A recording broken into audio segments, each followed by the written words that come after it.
l'affaire Petitot qui connaît encore à nouveau un rebondissement.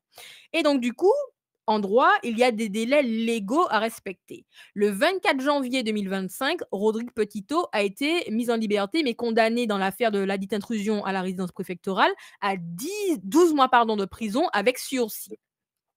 Et du coup, le parquet avait 10 jours pour faire appel. Peut-être que vous ne le savez pas, mais je vous donne l'information.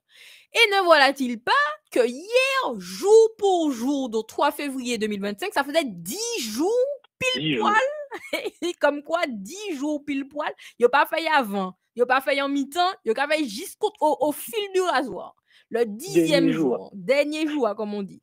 Et donc, du coup, le délai de recours du parquet pour interjeter appel en matière pénale est généralement de 10 jours à compter du prononcé du jugement. C'est l'article 498 du Code de procédure pénale qui le stipule. Et le jugement a été rendu le 24 janvier. Donc, le parquet avait, donc, comme je vous ai dit, jusqu'au 3 février pour faire appel. C'est ce qu'ils ont fait. Donc, du coup, ils sont dans les délais, mais vraiment au fil du rasoir. Et pour le coup, vous me direz, mais quels sont les recours de M. Petitot? Eh ben, c'est ce que les avocats ont fait. Ils avaient 3 décisions.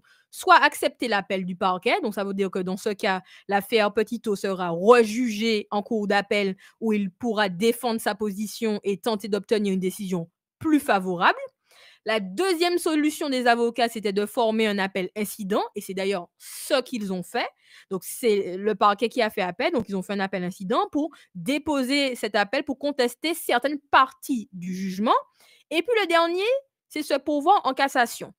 Mais vous me direz, mais Manaé, tu as reçu M. Paul Matonnet, qui est le défenseur de Rodrigue Petitot en cour de cassation. Donc, ça veut dire que nous pas qu'à avancer, comment on nous qu'a fait. Eh bien, je vais vous donner un petit peu la chose. Et Eddie, je te remercie pour ta patience. Et vous pouvez encore participer, ceux qui souhaitent intervenir, en tout cas dans l'émission, sur n'importe quel sujet d'ailleurs. Eh bien, à ce moment-là, l'impact de l'appel incident, messieurs, dames, dans ce dossier-là, l'affaire sera intégralement réexaminée par la cour d'appel qui pourra modifier la peine, la confirmer ou l'aggraver. Voilà un petit peu les conséquences de cet appel incident et les conséquences du fait que le parquet ait interjeté appel. Donc, l'appel incident permet à la défense, donc aux avocats de M. Petitot, d'obtenir une meilleure décision, par exemple une relaxe ou une réduction de peine.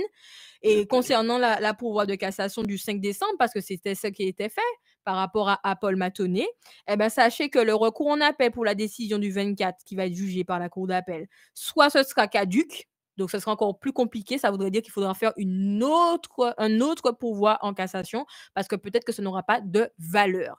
Voilà un petit peu ce qui se passe dans le cas Petitot, comme ça vous avez toutes les informations. Si vous ne compreniez pas ce que ça voulait dire appel incident, je vous ai expliqué.